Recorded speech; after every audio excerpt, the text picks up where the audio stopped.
Saut de biche. Hop là, comment ça va les amis? La grande émission Le Mag, on est très en forme. J'espère que vous avez passé un bon week-end. On se retrouve pour une nouvelle semaine parce qu'on ne vous lâche pas. Oui, confinement, pas confinement, nous on s'adapte, on est là à vos côtés. La grande émission Le Mag, c'est votre magazine de société 100% Côte d'Azur. Et aujourd'hui, on a un programme très chargé qu'on vous détaille dans un instant. Invité, chroniqueur, reportage, ça, vous en avez l'habitude. Pour la suite, installez-vous tranquillement, mettez-vous en place. Nous aussi d'ailleurs, le temps du générique, on se retrouve juste après ça. À tout de suite.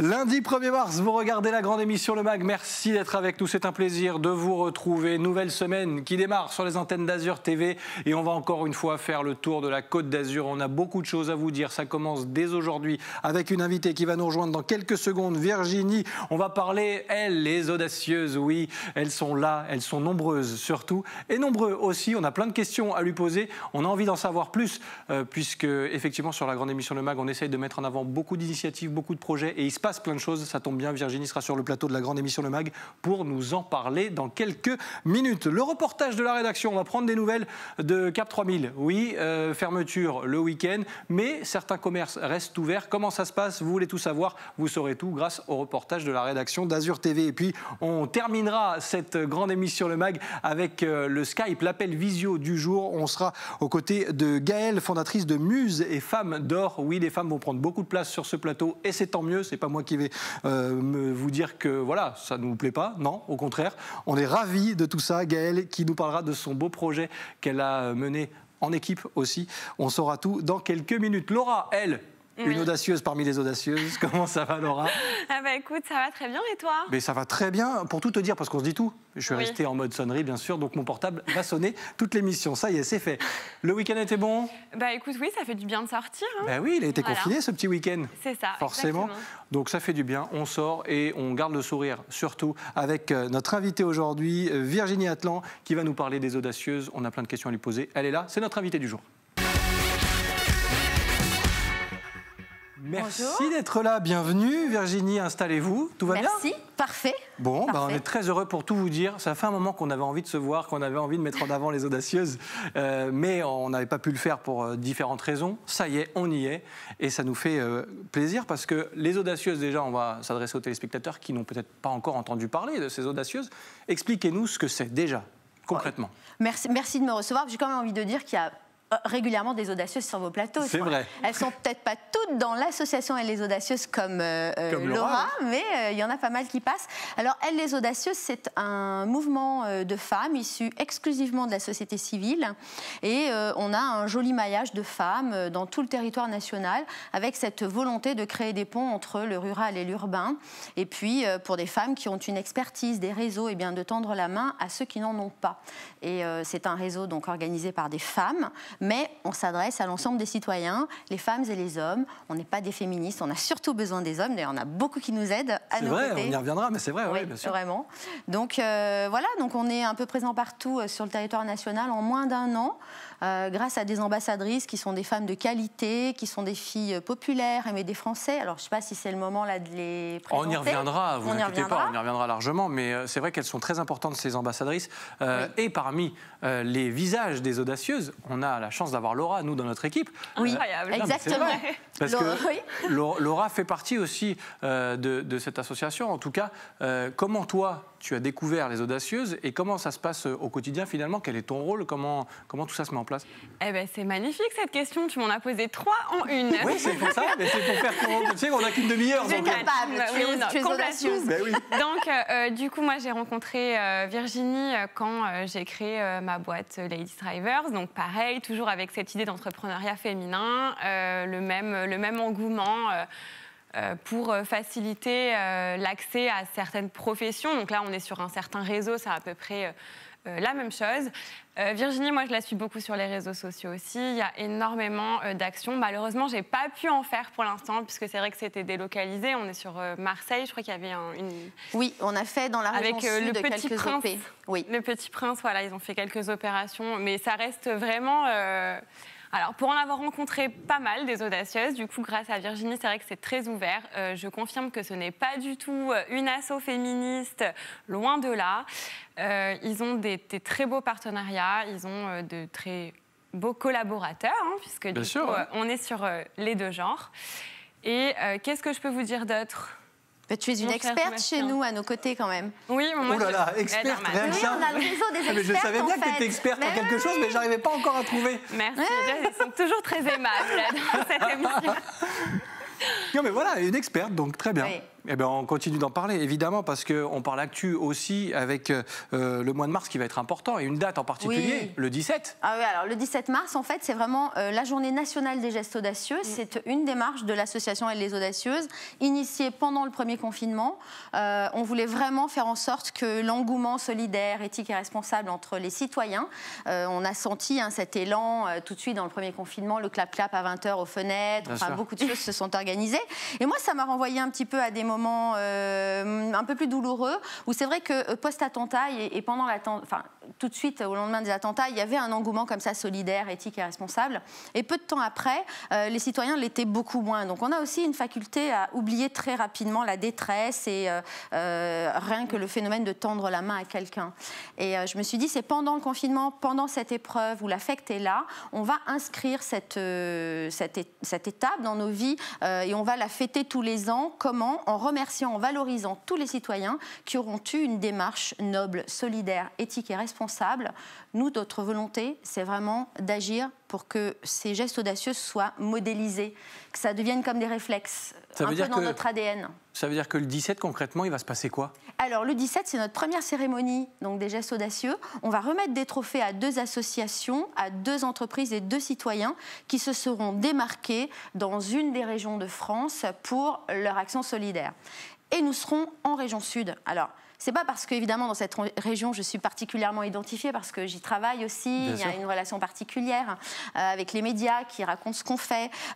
Non, c'est juste que cette région, alors comme toutes les régions de France, elle a subi le Covid, donc il y a eu de l'élan solidaire, éthique et responsable, mais en plus, on a eu la tempête Alex 06.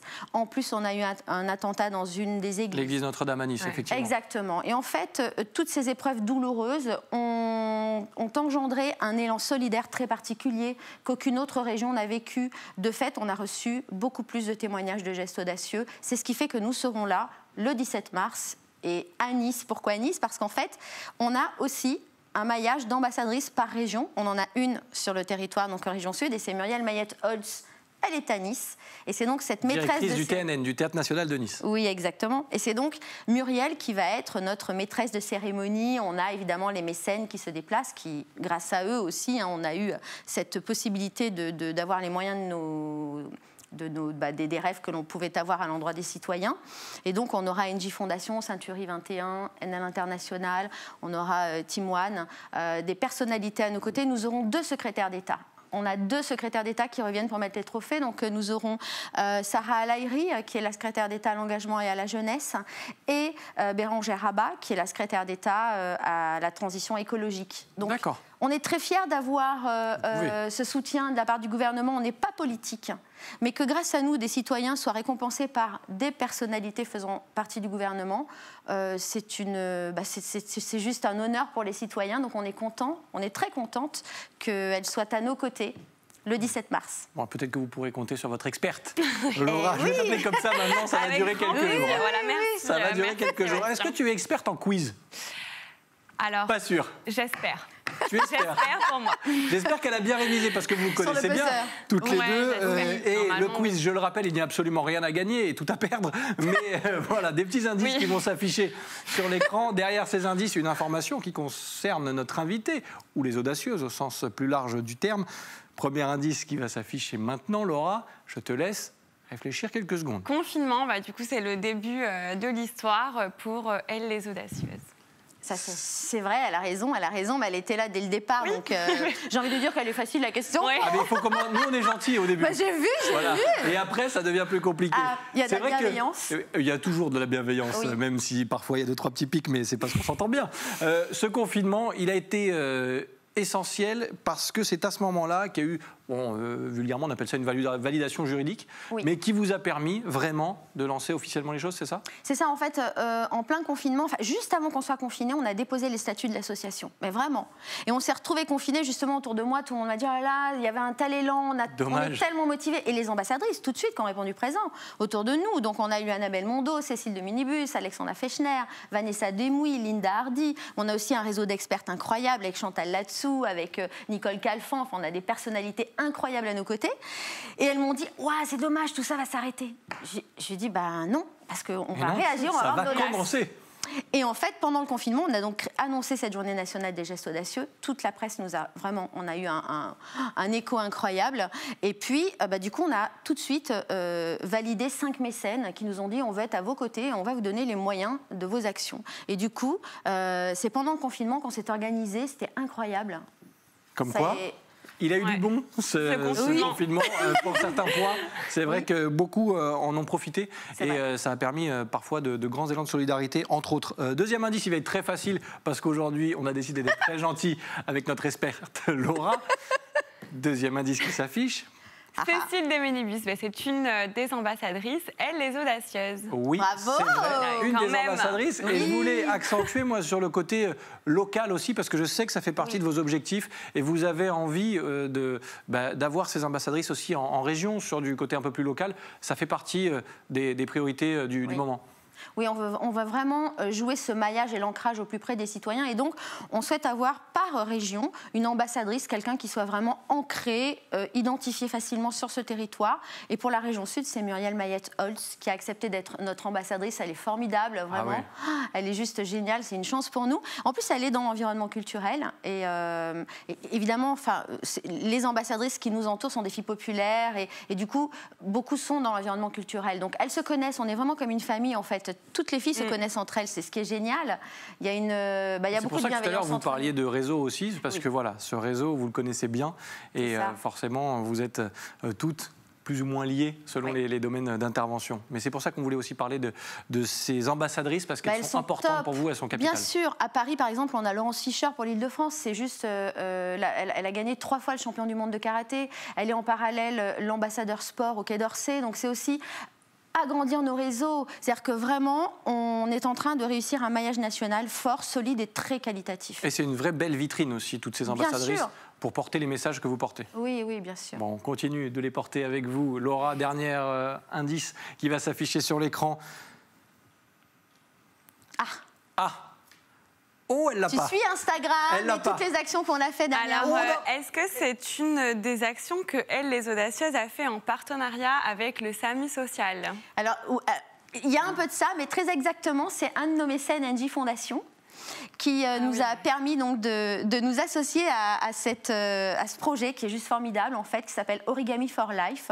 Le projet consiste à faire participer un maximum d'enfants, de jeunes, dans les écoles et un peu partout. D'ailleurs, les adultes peuvent aussi participer. Il faut créer des petits origamis. Il y avait tout en ligne. On a beaucoup partagé sur comment faire son petit pliage en papier. Et puis, les origamis étaient déposés ou envoyés au Palais de Tokyo. Et un designer, créateur belge qui s'appelle Charles Kaisin est en train de réaliser des arbres au Palais de Tokyo. C'est juste magnifique, c'est très très très très beau. Des grands arbres mobiles comme ça avec les origamis. Et un origami réalisé engendre 1 € versé par NJ Fondation au SAMU social. Et là, au moment où je vous parle, il y a presque 50 000 € de collectés déjà. C'est juste génial pour le SAMU social. Et la petite particularité, nous, quand on a mené ces actions avec les écoles, c'est qu'on a fait ces origamis sur des papiers recyclés. Ça, c'est le cas de tous les origamis. Mais on a imprimé sur les papiers des visuels du Petit Prince, parce qu'on est en partenariat avec le Petit Prince. Ce qui fait que les enfants, quand ils vont aller au Palais de Tokyo, j'espère que ça va rouvrir bientôt. On espère, on croise les doigts. Ils vont reconnaître leur origami, puisque ce sont les seuls avec le Petit Prince. D'accord. Eh ben voilà pourquoi c'était important aussi de mettre cette information en avant avec cet indice. Tu t'en es bien sorti, ça va. Ça va. Parfait, on la garde, C'est une experte. C'est une experte. Experte innovation. Innovation en plus. Ils vont me chandrer pendant X mois avec ça, je le sens. Mais pas du tout, la saison est bientôt terminée, Laura. Tu es tranquille bientôt. Nous, on continue cette émission, on continue de parler des audacieuses, bien sûr, et on essaiera de le mettre au masculin un petit peu dans la deuxième partie de cette émission, parce qu'on l'a évoqué à demi-mot tout à l'heure. Mais messieurs, tout le monde a sa place. Évidemment, on l'évoque avec vous. Restez bien sur ce plateau. Virginie, Laura, tu ne bouges pas non plus. On ouvre une petite parenthèse actualité aussi. Vous n'êtes pas censé ignorer que les centres commerciaux ont dû s'adapter, ont dû fermer le confinement le week-end. Ça change énormément en ce moment, notamment sur la Côte d'Azur. On fait le point sur la situation de Cap 3000 qui fonctionne au ralenti. Regardez ce sujet de la rédaction d'Azur TV. Le préfet l'a précisé lundi, les centres commerciaux de plus de 5000 m² devront fermer leurs portes. La mesure est en réalité une mise à jour plus restrictive de celle de janvier dernier qui avait obligé Cap 3000 à réduire la voilure. La majorité des magasins ont baissé le rideau. Malgré ça, le centre commercial reste ouvert. En revanche, certaines entrées sont condamnées. Une partie du centre est même fermée au public, comme le premier étage. C'est ça, alors on est à moins 85% en fréquentation. On accueille quand même tout de même 4000 visiteurs jour donc sur le centre commercial. Donc c'est très réduit, on est uniquement ouvert sur les commerces essentiels avec une activité quand même en click and drive. Les clients commandent online sur certains commerces et viennent les chercher sur le parking. Le confinement le week-end est un nouveau coup dur. En temps normal, le centre commercial accueille entre 35 et 45 000 visiteurs le samedi. Depuis le 16 janvier, c'était environ 10 000. Dans ce vaste centre commercial, vidé de ses visiteurs, seules quelques enseignes restent ouvertes, comme la pharmacie. Mais la fréquentation demeure faible. Pour preuve, depuis le 16 janvier, le chiffre d'affaires a baissé de moitié. On s'en sort, on a quand même une partie de la clientèle, mais on a une grosse chute de chiffre d'affaires. Tout simplement pour des raisons... En tout cas, on verra par la suite, mais pour des raisons simples, c'est que les gens pensent que le centre commercial est fermé. Et puis on a toute la clientèle de passage et tout ça qui ne vient plus, puisque de toute façon tous les centres étaient ouverts à l'extérieur, sauf le nôtre. Pour rappel, ce confinement limitera les sorties à 1 heure dans un rayon de 5 km. Merci Alexis Ricard de la rédaction d'Azur TV, une rédaction menée de main de maître par Nicolas Gallup que vous retrouvez tous les soirs du lundi au vendredi à partir de 18h30 sur les antennes d'Azur TV pour l'info aux côtés d'Éric Revel, le grand direct. Laura, pourquoi tu fais non? Tu sais que tu vas avoir des problèmes avec Nicolas Gallup. Non, il est exceptionnel. Parce que, en fait, ça me fait rire à chaque fois la manière dont tu prononces son nom de famille, le pauvre. Nicolas Gallup. Pourquoi? Parce qu'on le sait tous, la manière dont mon cher Nicolas Gallup. Oui, mais bien sûr. Je dis non mais... Écoutez, on l'embrasse, je sais qu'il nous regarde en plus. Laura est toujours là, vous l'avez vu, elle n'a pas bougé. Virginie aussi, on continue de parler des audacieuses. Nous, sur ce plateau, dans un instant, on sera connecté avec Gaëlle aussi, puisqu'on va parler de muses et femmes d'or. Oui, les femmes prennent... Que des audacieuses. Mais bien sûr, que des audacieuses. Wow. Elles sont audacieuses aussi. Promis, dans 1 minute, 2 minutes, allez, maximum, on sera avec elles. Mais juste avant, je voulais parler un petit peu au masculin. Oui, parce que je suis en minorité. On voit ça. Mais je m'en plains pas du tout. Non, faut pas. Du tout. On s'en doute bien. Mais voilà. Vous avez une part de féminité comme exactement, tout. Exactement. Je disais qu'on pouvait conjuguer tout ça au masculin parce que vous l'avez évoqué à demi-mot tout à l'heure, mais les hommes ont leur place. Comment ça se passe? Comment les hommes peuvent vous aider, participer? Est-ce que moi, je peux devenir audacieuse aussi? Oui, bien sûr. Ça, vous l'êtes, je vous le confirme. Bon, ça va. Mais oui, alors d'abord, pour revenir sur le 17 mars, les gestes audacieux, on les a encore pas. On n'a pas encore choisi qui allait recevoir le trophée des gestes audacieux. Oui, parce qu'on en a parlé tout à l'heure, mais voilà. c'est vrai que... Donc, on a encore jusqu'à la fin du mois de février, donc encore quelques jours, même, on va dire, première semaine de mars, pour déposer ces gestes audacieux sur notre site internet ellesaudacieuses.com. Il y a une rubrique, le 17 mars, les gestes audacieux. Donc, évidemment, les hommes vont déposer, comme les femmes, leurs gestes audacieux. On a d'ailleurs, là, au moment où je vous parle, on a beaucoup plus de gestes audacieux postés par des hommes que par des femmes sur la moyenne reçue en France. Et on va primer aussi bien des garçons que des filles le 17 mars. Très bien. Non, mais c'était bien. Vous avez toute votre place. Mais bien sûr, évidemment, je le sais. Les audacieuses, c'est ouvert à toutes et tous, bien sûr. On rappellera le site internet. Je sais que vous êtes aussi sur les réseaux sociaux d'ici la fin de cette émission. Oui. Mais juste avant, maintenant, on continue, on poursuit, nous, avec cette rubrique, comme chaque jour, à vos côtés, puisqu'on met en avant de belles initiatives, de belles idées. Et aujourd'hui, on s'est dit, voilà, encore des femmes audacieuses. Elles sont connectées par Skype, en tout cas l'une d'entre elles, puisque nous serons dans quelques secondes avec Gaëlle pour la rubrique à vos côtés. Muse et femmes d'or, voilà ce dont on va parler avec notre invitée connectée du jour, Gaëlle, qui normalement devrait être là, elle m'entend. Bonjour Gaëlle. Bonjour. Merci d'être avec nous, c'est un plaisir de vous recevoir, même virtuellement, dans la grande émission Le Mag. Une audacieuse aussi, puisqu'on en parle avec notre invitée du jour. Muse et femmes d'or. Alors, on voulait mettre en avant, comme on le fait régulièrement, des projets, des initiatives. Et là, on parle d'étudiants qui se sont lancés dans une belle aventure. Expliquez-nous un petit peu tout ça. Alors, du coup, dans le cadre de nos études, nous devons créer un défilé de mode. Donc, c'est le dernier gros projet de l'année, vu qu'on est en 3e année.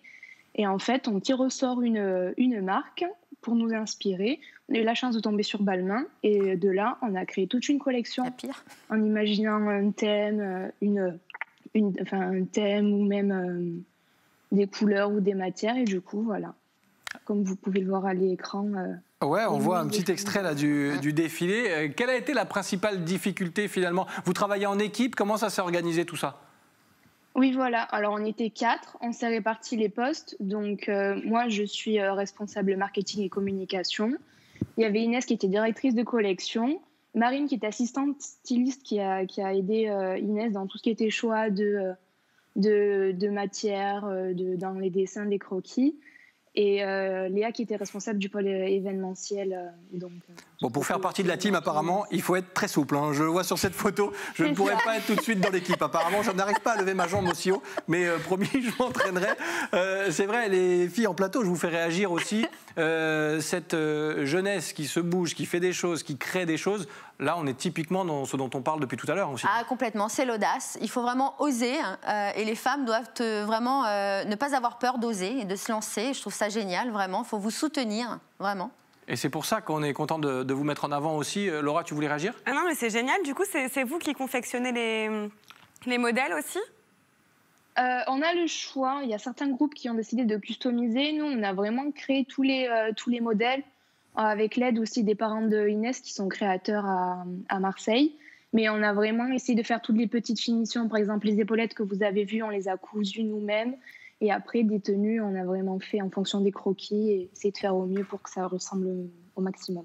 Bon, la suite, c'est quoi finalement, Gaëlle? Parce que ça donne envie, tout ça, de se lancer, de faire des choses, d'avancer. J'imagine que ça vous a mis un petit peu l'eau à la bouche, évidemment. Alors, la suite, là, pour l'instant, ce sera les partiels. Et puis après, ce sera un stage de 6 mois qu'on n'a pas encore trouvé, mais je pense qu'on va quand même réussir à trouver quelque chose. Ah ben, si on peut vous aider, nous, à notre petit niveau, bien sûr, on le fera. Avec plaisir. Voilà, et on invite les téléspectateurs de la grande émission Le Mag, d'ailleurs, à suivre toutes ces filles. Gaëlle, en personne, qui est venue, puisque j'ai bien suivi, vous êtes responsable de la communication, c'est donc vous qui communiquez autour de tout ça. Mais voilà, Muse et femmes d'or, on en a parlé sur ce plateau, et c'était important pour nous de vous mettre en avant. Bravo, en tout cas, pour ce joli projet, et la concrétisation aussi de ce projet. On a vu de très jolies images. On va vous souhaiter vraiment une longue et belle route pour la suite de l'aventure. Et vous serez toujours les bienvenus sur la grande émission Le Mag. Merci à vous de nous avoir écoutés. Et puis, c'était un grand plaisir d'être avec vous ce soir. Un plaisir partagé. Merci beaucoup. Oui, Laura? Non, il faut juste dire à Gaëlle de ne pas oublier si elle veut participer justement. Et oui, justement. Le 17. Voilà, il faut poster vos gestes audacieux, vos actions solidaires. Je vois, ce que vous venez d'organiser, vous l'avez fait certainement avec de la solidarité. Vous avez, voilà. Donc il faut le mettre en avant. Ce sont des gestes que vous pouvez poster, évidemment, sur le site ellesaudacieuses.com. Eh ben voilà, on met en relation tout le monde. Pas de souci. Dans la grande émission Le Mag. Et promis, la prochaine fois, je ferai les mêmes figures que sur la photo. Je lèverai la jambe et tout, ce sera super. Merci beaucoup, Gaëlle, d'avoir passé ce petit moment avec nous sur le plateau, même virtuellement, donc de la grande émission Le Mag. À très bientôt. Merci, au revoir. Merci Gaëlle. Voilà des sourires pour terminer cette émission. Il y en a eu tout au long de cette émission d'ailleurs des sourires. On le rappelle, les réseaux sociaux aussi pour les audacieuses parce que là aussi c'est un outil très important. On parlait de vitrine tout à l'heure avec les ambassadrices qui sont les vôtres. Mais ces réseaux sociaux, ils sont super importants. On fait passer des messages très forts. Alors parfois, il y a un peu de tout comme d'habitude. Mais ça c'est le bon côté des réseaux. Vous en servez aussi habilement. Oui, tout à fait. Elles les audacieuses a un Facebook. C'est Elles les audacieuses. Pareil pour Instagram, Elles les audacieuses. Et on a un site internet, ellesaudacieuses.com. Voilà, c'est suivre notre actualité. On fait énormément d'actions dans toutes les régions de France et pour pouvoir y participer, proposer d'aider ou de faire partie d'un projet, n'hésitez pas à nous suivre. Eh bien, on espère en plus vous avoir de plus en plus sur la Côte d'Azur. Ah mais ça c'est sûr, évidemment je privilégie mon territoire. C'est normal et vous avez bien raison, quand on a des expertes comme Laura, franchement... Mais ça c'est possible. Mais je te fais un compliment, tu es une experte Laura, à compter de ce jour, de la semaine. Tu seras l'experte de la grande émission. Merci, c'est vrai. Mais c'est vrai que je t'ai vu vendredi, je te vois lundi, tu deviens une experte. On se voit tous les jours. Bien sûr, on ne se quitte plus. Merci beaucoup Virginie Atlan d'avoir passé ce moment avec nous. C'était un vrai plaisir. C'était un vrai plaisir et vraiment Laura, tu reviens quand tu veux, mais on va espacer un peu parce qu'on s'est trop vu ces derniers jours. Merci beaucoup, merci. On va regarder vite le dessin de Rémi Molinari. Si je l'oublie, il va me taper sur les doigts. Lui, il réagit à l'actualité. Il est toujours dans ses restos clandestins. Pouvez-vous me dire si c'est droit, monsieur l'agent? Oui, je ne suis pas convaincu qu'il s'adresse à la bonne personne, mais pourquoi pas. On le rappelle, respectez les gestes barrières, voilà, on respecte toutes ces conditions qu'on connaît maintenant. Prenez soin de vous, surtout merci de votre fidélité à la grande émission Le Mag. Du lundi au vendredi, on est là toute la semaine à partir de 18h. Je vous souhaite de passer un agréable moment sur nos antennes et je vous dis à demain, bye bye.